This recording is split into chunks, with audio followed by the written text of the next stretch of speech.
Hi everyone, this is Elgat and Hans. We're gonna be talking to you about the exhibition results and what did the CAP think of the exit debate. We're gonna separate this into the decision, why is it a team won, what are the tipping points from the CAP, and then we're also gonna talk about why each speaker got said score, which Hans is gonna take over later. So yeah, here goes the results for IFED 2023 exit debate. Decision, right? All four of the CAP gave a unanimous win to opposition for that motion. I think it's important to note that there's one general comment here, right? Was that the debate was an actor motion, specifically talking about education ministry from Indonesia. However, the debate lacked that specific actor analysis depth in that could have made the debate much more richer had we had a speaker that talks about specifically what are the interests of the education ministry and why certain actions, for example, would be within that interest. However, because it did not come about, we're going to judge the debate as it is. Here are the tipping points, right, that was given by the CAP. There are two tipping points for this debate. One, we're going to talk about how does it affect the job market. Secondly, we're going to talk about how it impacts the students, right? So first clash, how does it affect the job market? Goff brought two important points. One, they talked about exploitation, which is specified into how internships are replacing workers.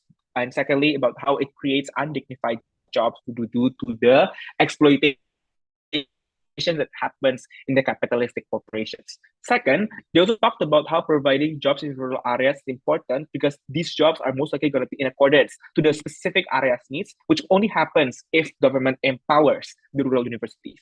What did OP bring? OP brought 2 points. One, how local specialties are usually niche and thus not deemed important. Second, they talk about how more bargaining power would happen only if we have Merdeka Belajar because it translates into government overseeing the demystification of internships and jobs in general, and having corporations having the extra incentive to have the need to have the good connections with the government. That is to say that they want to stay in the good graces of the government. How did we weigh this, right? Two weighings. Firstly, on responses, we felt like opposition was able to necessarily tackle down the exclusivity coming from Goff. That is to say that the biggest benefit of providing rural jobs in areas, for example, was properly mitigated when all two speakers of the opposition team talked about how providing rural jobs are mostly unimportant because the jobs won't be as good anyway. But even if it is good, it's usually unscalable because the needs of the rural areas are usually very small, very limited, for example, not having lots of numbers at the end of the day. But secondly, on the idea of certainty, we feel like opposition also managed to edge out on this one, but it talked about how the idea of bargaining power and demystification allows for individuals on the ground to necessarily opt into the job market in and of itself. That is to say that there was lack of certainty on government in comparison because government did not talk specifically about how, for example, the dignified jobs would necessarily come about. They also did not talk about, for example, the certainty, the process as to how then these rural areas is going to absorb, for example, each the jobs, the labors, for example, exist in the market at the end of the day. So we felt there were still questions on government as to how these benefits are going to necessarily manifest. When opposition, for example, it's clearer when they talked about the mitigation of exploitation happens because there's an inherent need from corporations to necessarily want to do it, but also the system of Merdeka Belajar in itself is integrated with the company to ensure that these kinds of exploitation is less likely to happen. So on the idea of certainty in and of itself, opposition edges out on this one because the benefit of less exploitation is clearer when we get it from opposition. Second question, right? How does it impact the students? What did government bring? Government brought 3 points that we counted. One, vulnerable students being more benefited, not just the privileged, because it ensures that rural areas are supported at the end of the day. Second, they talk about how it's the best way of utilizing resources. And thirdly, how it's just how Merdeka Belajar is just a form of escapism, and usually it's not necessarily as good. What did OP bring? 3 points. One, a form of meaningful escapism to gain exposures and skills. That is to say that they get real-life learning experience. Second, the privilege is symmetrical. At the end of the day, even without Merdeka Belajar, privilege still exists anyway due to the difference of quality. And thirdly, the how it helps vulnerable people the most due to highlighting the important output of education. How do we weigh this, right? Two weighings. Firstly is exclusivity. We felt like at the end of the day, exclusivity happens better in opposition. This is because we felt like the idea of privilege that was brought by government was effectively neutralized when opposition actually picturizes that the idea that having rural support in rural universities has not been proven to necessarily show why it would necessarily compete with top 3 universities that was agreed upon to already be privileged. I think because there was a missing exclusivity in opposition in government, it made lots of points from opposition necessarily flies because opposition talked about how it's better than that even at least one side is given a certain benefit in comparison to no one necessarily having any benefit at all. Because they talked about the accessibility of how vulnerable people are able, for example, to at least understand the idea that education is important when the impact is tangible, when they see that, when individuals coming from underprivileged areas, for example, are able to achieve such great heights, it becomes a tangible proof of why education is important to be invested in. So in terms of exclusivity, we understand better as to how the skills can be a tangible form of benefit when opposition explains it. And we felt like on government, the exclusivity as to why vulnerability is necessarily something that can be fixed on their side has not been proven yet. But second, on process analysis, we felt like opposition also edged out on this one when opposition picturizes the status quo as individuals not necessarily having access yet to these educations. That is to say that on government, the process analysis automatically jumped to individuals wanting to invest in education. While opposition, they also engaged in a case in which that even if that the condition currently is that individuals don't want to go to education, there needs to be an extra layer of incentive to actually push these individuals to want to actually enter the education system. That is to say, in terms of process, we felt like opposition is more cohesive in terms of cohesive in terms of picturizing why certain individuals, why people on the ground would more likely invest in education more with the Merdeka Belajar system. Based on those two weighings, we gave it ultimately to opposition. But I think it's important to note that there has been an uncredited point in the debate. There is the principal analysis, right, as to why individuals most like the principal analysis as to the idea of dignified jobs at the end of the day that was brought by PM. However, this point was not credited fully. It was partially credited because we felt like the principal analysis part of it was not properly mechanized or context or framed enough as to how then it is placed in the debate and how then it's going to, for example, affect the dignity that they are talking about. So we felt like it was a point that we heard and we credit, but we are not sure how then we're going to place it in the debate because there was not sufficient framing implemented there. So based on those reasons, that's why we gave it to opposition. Over to you, Hans. All right, everyone, Hans here. I'm going to discuss the speaker score that we gave toward the debate exhibition, as well as discussing why certain speakers got that score. And the second half of this briefing, I'm going to discuss the statistic, the trend of individual giving a certain score to certain speakers. So yeah, so this is basically made mostly in the speaker ballot in the debate earlier with government side. Prime Minister got 76, Deputy Prime Minister got 73, GovWhip 75, GovReply 36.5, while opposition, leader of opposition got 71, DLO 76 to 77, opposition whip 78, and opposition reply 38. So firstly, Prime Minister. Why did Prime Minister got 76? So mainly we got two great reasons why Prime Minister should score 76. Number one is a good setup as a whole. The clear model coming from side affirmative, especially from Prime Minister, makes it easier and makes the debate clear in terms of how then the comparative operate throughout the debate and something cross that line. Hence the contribution mainly contribute a clearer and much easier debate and neater debate in this particular case. The second is that there's a great establishment of harm, especially surrounding exploitation, that we felt are hugely mechanized, hence the harm eventually being felt in the debate, hence giving gravity on that point. Sadly, the reason why it cannot goes above 76 is because of two reasons. Number one, benefits are highly under-mechanized, such as the rural area development that come from the model, in which, sure, in the case of fiat, that the action in terms of developing rural area will be taken into action, but how then the benefit being felt by this community or individual in the rural area is something that's generally very missing.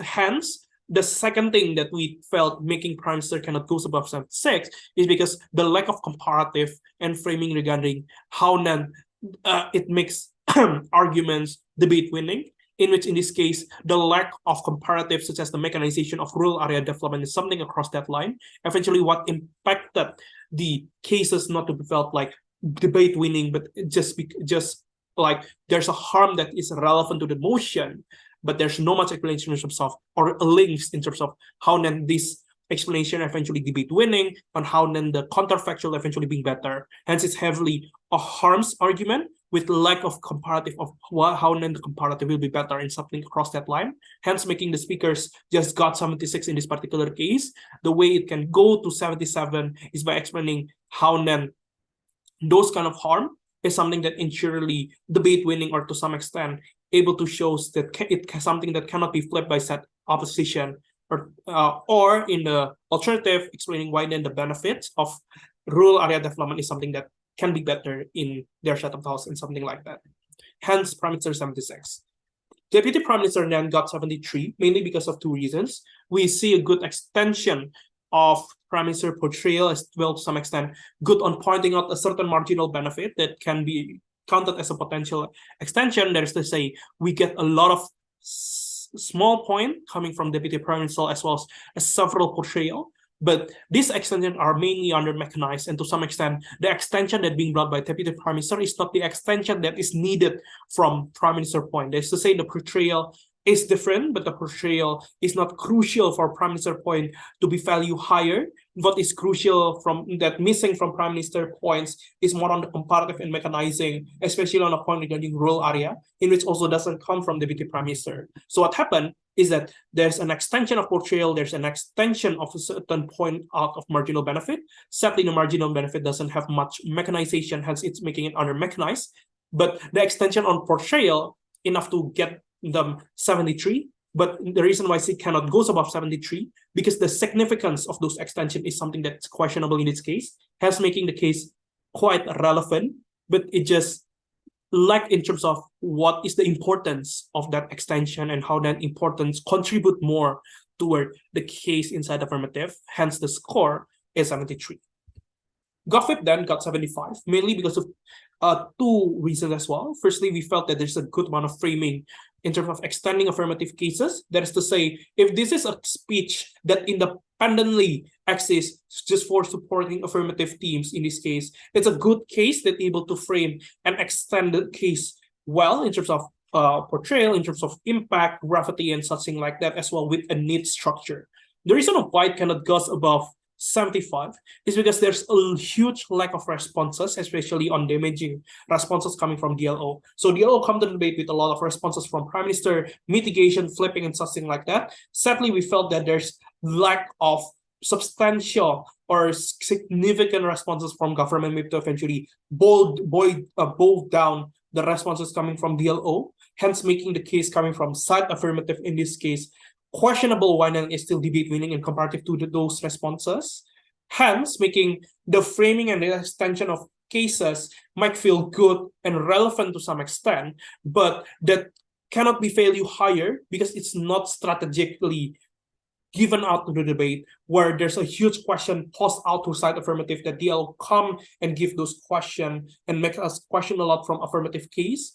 In this case, government whip can go higher than 75 should there's more significant responses toward DLO, because that responses become the prerequisite of the framing coming from government whip to eventually thrive and able to be taken directly, hence making government win and something across that line. So it can go higher than 75 if the speech count independently without DLO speeches, but because how it operates in the debate in comparative to how the debate already goes on how it responding toward how the debate already nuance earlier, it makes the speech less persuasive than 76 or above, due to the framing just felt exists independently, but not much responding toward how DL already responded. So it's good when the case already established and can be run, and hence it's just a direct comparative in terms of framing.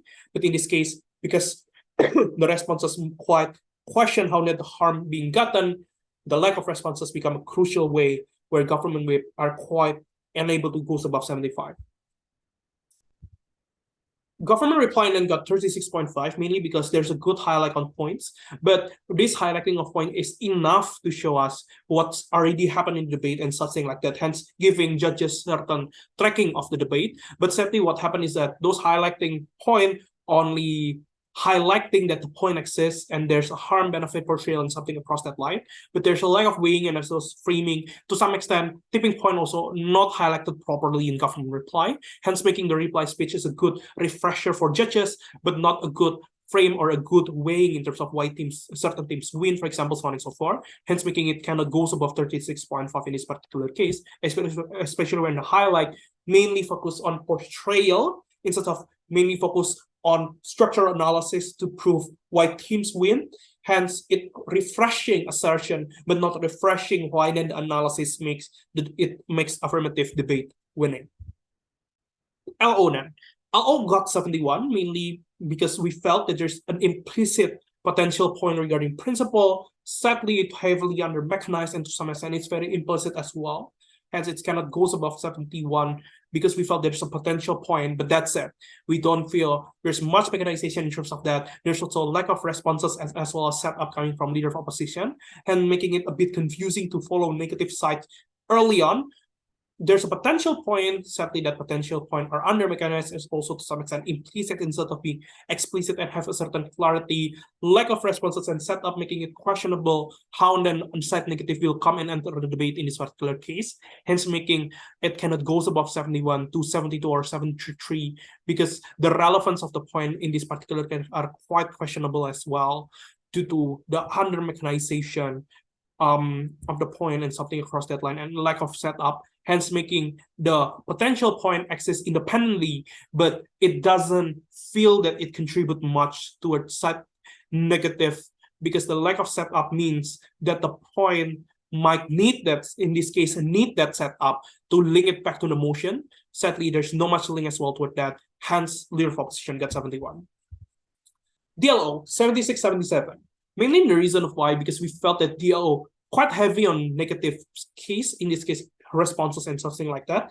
And what happened is that the responses are great, especially on Prime Minister's main point, not only as a mitigation, but also flipping in terms of harm, saying the mitigation of exploitation, flipping that the harm from exploitation exists regardless in both sides, something across that line, also extending a bit in terms of flipping that the existence of Merdeka Belajar is not entirely useless. There's a certain trend that being discussed by side affirmative is something that will be better in side negatives and something across that line, in which shows a lot of mitigation and flipping harm coming from DLO, which is great on proposing that even though it's heavy on negative case, but it shows that at least it can be better inside negative or something across that line, as well as pushing down the urgency that being brought by side affirmative in this particular case. Some implicit weighing as well happened throughout the speeches, probably not as explicit or as clear in compared to other speakers, but it's enough to eventually, give a certain nuance that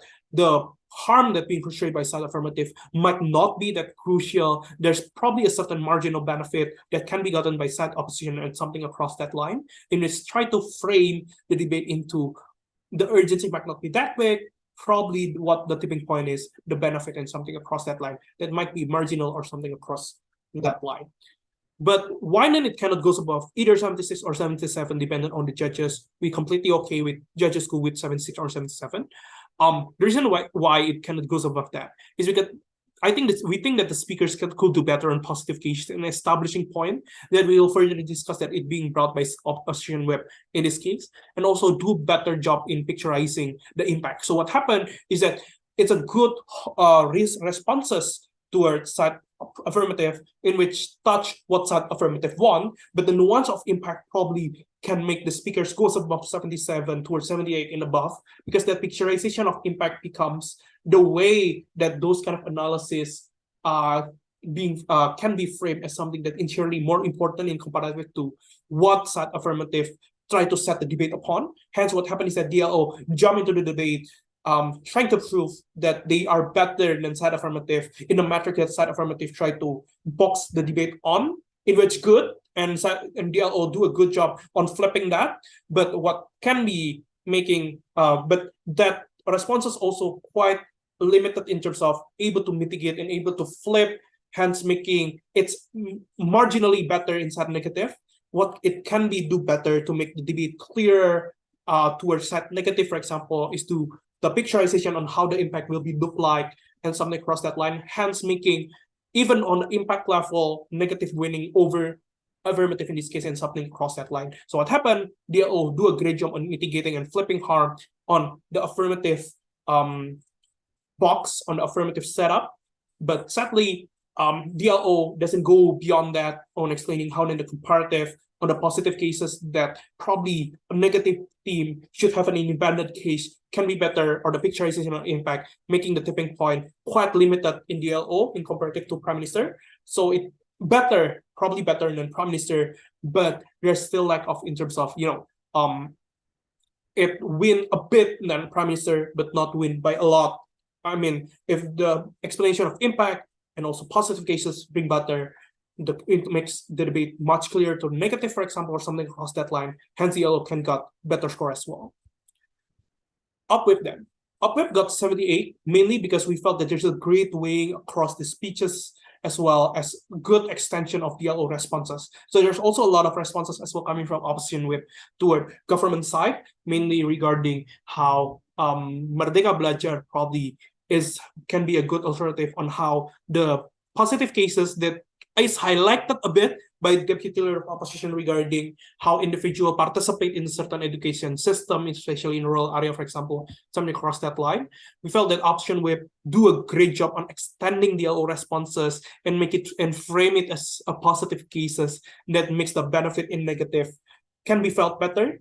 Hence, we appreciate that coming from option whip, as well as the great weighing in terms of comparative of harm in terms of exploitation, in terms of labor worker, or something across that line. Basically, extension of responses that quite different in comparative to DLO. Hence, we also credit that as well. One thing that we are not credited, however, is the potential positive cases that frame directly toward the actor, in this case, as Ministry of Education, how then the actor will be impacted and something across that line. Sadly, these analyses are late in the web and there's no much setup coming from the earlier speakers, hence it cannot be credited. Hence, what we credit mostly is the great extent of rebuttal as well as weighing, as well to some extent the extending point from responses toward positive cases. Hence, it's got 78 because of that great analysis on why then side affirmative lose in terms of a lot of harm happens and how then side negative win, because there's benefit and something across that line and mechanized better in comparative to the earlier two speakers, hence making the 78 speech happen.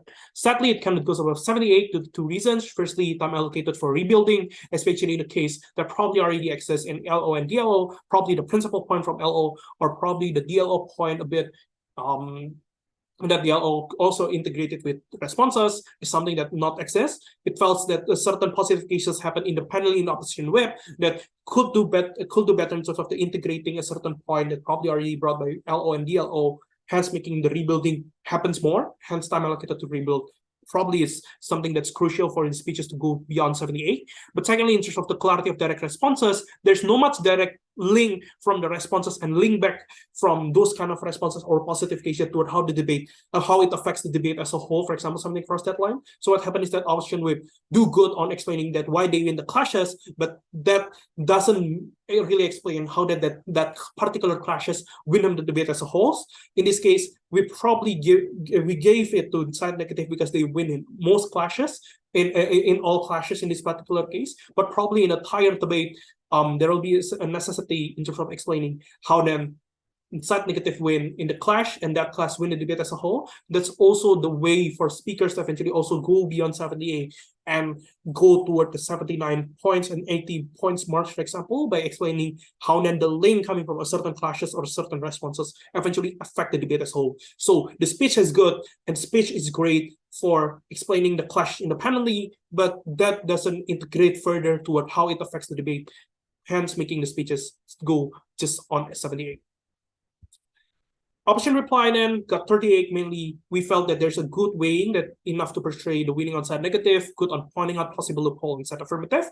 What can do better is mechanizing, utilizing an under mechanized point coming from side affirmative to frame the debate better on explaining why side affirmative eventually lose more, because there's a lot of loophole in terms of the benefit that you try to claim, for example, something across that line. We also felt that the highlight coming from the extension coming from the whip also quite lacking in this particular case. It able to eventually frame the debate better towards that negative and something across that line. What happened is that why we gave it a 38 instead of higher is because we felt that it's a good frame in terms of how they win a certain clashes or something across that line, but that's enough to win them certain clashes. Probably other clashes can be framed or can be explained better on why it's had negative winning by highlighting the extension from the whip in terms of how they win in the positive cases or the benefit, or probably mechanizing the underdeveloped point coming from side affirmative to show to the judges that that point eventually are not relevant enough or are not mechanized enough, for example, so on and so forth. Especially probably some judges in the judge test actually credit some towards side affirmative probably happens. Probably it's also will happen in the debate as well. Hence, we think that it's quite kind of crucial as well from side opposition to point out that loophole to shows that why they win, for example, something across that line. It's enough to get option reply 38 on the weighing, that enough to portray a certain clash being win. But if option reply able to frame it a bit better and using those kind of under mechanized point as well as highlighting an extension from whip, it makes it far clearer for the debate for judges to eventually take the tipping point. Hence, 38 probably the most proper score that we can give to option reply. Statistic then. So basically, this is charts that show the deviation of score that given by judges in judge tests in comparative to CAP scores. So if your scores are matched with us, for example, PM 76, we will probably be on the 0 marks in the chart. So this just shows that if it is off 0, that means there's a deviation or deviate score happens. So for example, if it is on 1, that means it's +1. So when it's supposedly 74, you give it 75 and something across that line. So yeah, that's basically just explaining how the charts work. With blue goes to independent judges scores, red goes to invited judge score, independent judge count will be on the left, IA's count will be on the right. So please make sure to see that because the count quite different in terms of the scale. For example, in the Deputy Prime Minister, independent judge goes from 0 to 10, while IA goes from 0 to 15. So please make sure to also see that as well to see the trend. So in terms of Prime Minister, mostly it's a bit too generous for the speakers. We felt that what happened is that judges feel that the mechanism coming from side affirmative, coming from Prime Minister in specific, is enough to give a certain benefit to side affirmative. What we want to remind judges is that stating mechanism doesn't mean that it proves that the mechanism will work. There still need to be the burden where teams explain how the mechanism will work on benefiting individual on the ground, something across that line, because the fiat only stop that the mechanism will be executed, something that will be executed probably in a good or bad way is still debatable, but it will be executed. Hence, there's still a burden to explain how then the mechanism eventually give benefit or will work in the eye of society or something across that line. We felt to some extent judges are quite easy to taken for granted those kind of mechanism, hence making the score quite deviates. In this case, in Prime Minister, there's +1 mostly in the independent judges, and also in IA, there's mostly +2. So please, judges, please make sure to recalibrate your score. Don't easily just take mechanism as something that will give benefit to side affirmative. Revisit it, see it through, reread it, and see how then the mechanism eventually work. Is it work something across that line? Deputy Prime Minister then mostly are really accurate. Probably there's a bit of deviation on independent judges. We just want to remind everyone to probably see the speaker score range more as well. Probably there's a tendency of independent judges, or in this case, both independent judges and -2 judges to score a certain speakers quite generously in this particular case. So please make sure to revisit the score and recalibrate it. We don't have much issue, mostly already accurate in Deputy Prime Minister, however. So yeah, it's completely fine. But just recalibrate the score and try to revisit this briefing as well to really understand what the 73 or 74 scores means to a certain debater or certain speakers. GovPip then. Similar to Prime Minister, we felt that there's a lot of overcrediting as well in government whip, mostly +2, somewhat +1 as well to some extent in those things. We felt that there's some indication that a simpler speaker got a higher score in this particular case, or probably some CAP might feel that a conventional structure or a neater structure probably means the main reason why a certain individual are being overcredited, or in this particular case, overscored by a certain by judges in this case, and something like that. What we want to remind here is that just because a speaker explained it in a simpler way or a neater way, that doesn't mean that the quality of the speeches suddenly goes up. You need to revisit how then the argument or the responses eventually affect the debate as a whole. Hence, please revisit and recalibrate it by seeing how then the quality of the argument is in comparative to just, oh yeah, it's easier to understand. Oh yeah, it's simpler to understand something across that line. We do appreciate if speakers do a simpler way on explaining, but please revisit, is that simpler way of explaining is crucial for the point to be felt better or to be gravitate better in this particular case. If not, please judge it accordingly. Please score it based on the quality of the speeches, quality of the argument, instead of just simpler or something across that line. Especially in Austral format, we encourage debater to be more sophisticated in their argumentation, especially with 8 minutes. It allows them to explain a lot more than they're supposed to have probably in Asian format or something across that line. Hence, please make sure not to just credit individuals simply because they are simple, but because of the sophisticatedness or the quality of the argument as well. GovReply then. GovReply have the same trends with Deputy Prime Minister, mostly already accurate, but there's a tendency from independent judges as well as N-2 judges to score being a bit too generous. Hence, please revisit this the exhibition debate, and please revisit the scoring scale as well to recalibrate it. Mostly in government reply, mostly deviates from 0.1 as 0.5 to 1. In Deputy Prime Minister, it's 1 to 2. So please make sure to revisit it, try to readjust it as well toward the speakers, toward the quality of the speeches and something across that line. Probably there's a similar tendency with government whip in terms of a simpler way on explaining, more portrayal and something across that line. Remember that just merely portrayal doesn't mean that it's a good quality of speeches. You need to also see whether the portrayal eventually necessary in the debate or not. To some extent, there's a tendency as well, probably to a certain debater or certain speakers to over-explain or over-portray a certain argument. Please make sure that you see that the portrayal is important or not first before you score the individual, not just simply because, oh yeah, I feel that they portrayed a lot, hence it can be scored higher. Don't do that. Please make sure that you see whether the portrayal is crucial for the debate, for the argument to run, or it just, you know, over-explaining or something across that line. Hence, if over-explaining do happen, it should make the quality of speeches less in comparative that it's supposed to be or something across that line. Hence, please make sure, revisit the debate, revisit this brief as well. Up then. So, leader of opposition mostly already accurate. Some overcrediting do happen. We felt that what happened with the speakers is that CAP give the speakers in the lower end of the speaker scale. We probably want to remind judges not to be afraid to use that lower scale range, lower speaker range in this particular case. If you feel that the debaters deserve less than 73 or 72, feel free to use that. Feel free to use the range from 70 to 80. Feel free to use every range of it. Probably that the overcrediting that happened is because of that, because of being some judges being too generous probably, or being afraid to use the lower half of the range. So please just make sure that you are willing to use that, because somewhat we never know, but probably you need to use that as well in the IVED tomorrow or something across that line. DLONM, somewhat we felt that mostly overscored. This is a reminder for every judges to contribute responses to value responses in terms of how it contribute into the debate as a whole. We felt that somewhat what the LO trying to argue is quite not in a more conventional way of structure, but most of the responses eventually doesn't only respond in singular point coming from side affirmative, but probably a multiple point as well, and impacted the debate to be shifted toward side negative side.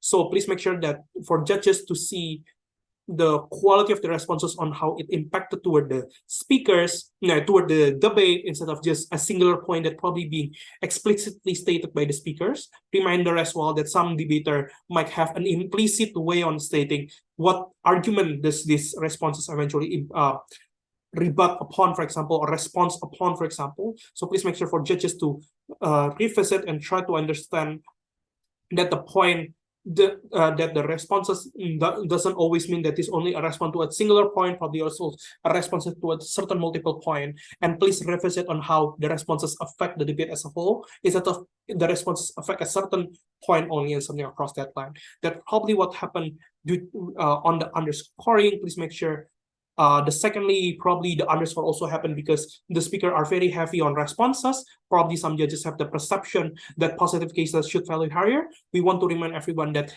positive cases should not be valued higher in compared to responses. Responses and arguments should be valued equally because it's equally a contribution to the debate. So please do not confirm to a certain biases that argument is better than responses or something across that line. Reminder that argument and responses should value equally. Hence, if a speaker are very heavy on responses, that's completely okay. That doesn't mean that speaker cannot get a high score in this case. Up with them. Mostly underscored. There's a concern that we have on two folds. Number one, we felt that some judges probably do not really follow the whole nuances of certain responses or the certain extension that being brought by the speakers. So please make sure that you revisit in terms of how the responses eventually operates and how then the responses interact with the argument coming from the opposing team. Do not just wait for debater to flag it up to you. Signposting and clarity probably is a good way for a certain speakers to eventually get higher score, but it's only when it's necessary. In this case, we felt that what happened in opposition wave is that it's quite not necessary to really flag too much or give too much signposting. We felt that it's already enough in terms of the responses, enough in terms of we understand how then the responses impacted affirmative point and something across that line, or to some extent, how then the responses expand toward the benefit that side of negative want to bring out, for example, something across that line. Hence, please make sure that you revisit how the speaker's speech, how the responses eventually interact and something across that line, how then the benefit interact as well in the debate as a whole, instead of just waiting for the debater to flag it up to you. Judges also have the obligation to really understand how then the point interact in the debate as a whole. Do not just wait for debaters and such thing. The second concern that we might have is that probably some judges are hesitant to use the higher scale of the range. So it's kind of showing the option and that some judges might hesitant to go toward the lower range. Some judges might hesitant to go to the upper range or something across that line. Please remember that speakers can go beyond 78, speakers can go beyond 77, 78, 79, 77, 80 is not impossible. So the 70, 71, 72, hence please make sure to really see the speaker range, score them accordingly. If you feel that they can get 78, 79, or 80, do not hesitate to give it as long as according to the range. So yeah, option reply, no issue, it's mostly accurate. There's one more thing that we want to discuss in this brief is that scoring of the scale. So we see a certain individual in the judge test scoring the exhibition debate outside of the supposed range or the supposed scale. It's supposedly 70 to 80 for substantive speaker and 35 to 40 for reply speaker. This not only happened to independent judges, but also to IA as well. Please read the judging manual or the briefing that we already sent that further will be accessed in the video as well, to make sure that you score this individual according to the range. Don't go off from 70 to 80 for substantive speaker. Some judges in the debate exhibition goes below 70 or goes beyond 80. Same goes to the reply. Some goes below 35. Some goes beyond 40 and something across that line. Please make sure that you don't use other format scale in this IVED because the scale are different and you want to judge the debate and judge the individual accordingly. So please reread the judging manual, reread the speaker scores range, so you're able to score the individual accordingly. IVED is also competitive for judges. Debaters are the one that score you. If you want to be scored by debaters accordingly, please make sure that you also score debaters accordingly as well. Your scores might be influential or might be significant for debaters, especially where it will be placing them on a tab and placing them on a breaking as well. So please make sure not to convert scores, not to convert from Asian to Australs, not to convert from BP to Australs. Use the range, read the scales. Please judge debaters accordingly. Yeah, that basically it for the judge test debrief. We hope to see you soon in IVED 2023, and best of luck for judges.